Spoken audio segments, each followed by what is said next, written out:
I'm Chef Susan Odell. Welcome to the Foodell Kitchen. I love eggs. I love to start the day with eggs. Sometimes I end the day with eggs. Sometimes I even have a middle of the day egg just to keep me going.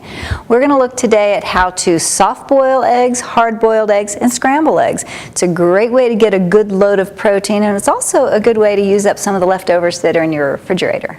I typically boil a lot of eggs at one time. If you're going to do one, you might as well do 5 or 6.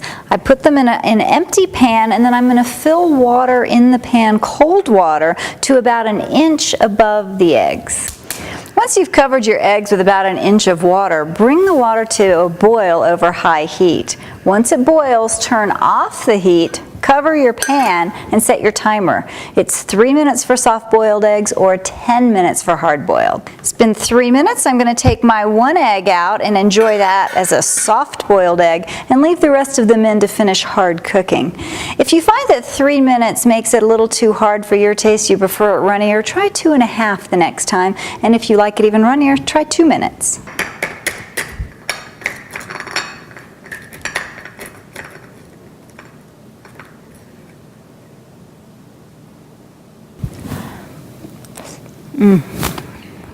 This is my favorite way to eat eggs.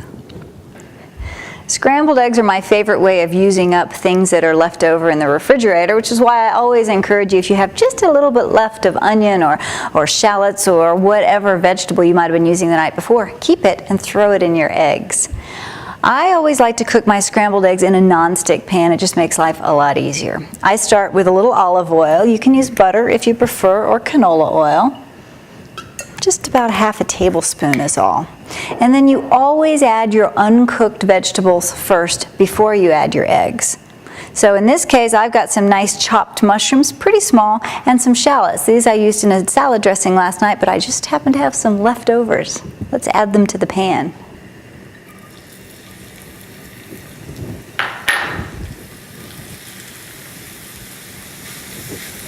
Adding your vegetables first, make sure they get cooked nicely before adding your eggs. Otherwise, you'll end up with some raw vegetables when you eat your eggs.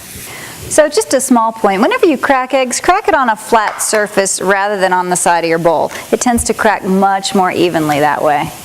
I always like to add a little bit of salt and pepper to my eggs also, just a little bit. If you're adding salty ingredients like cheese at the end, you don't want them to be too salty.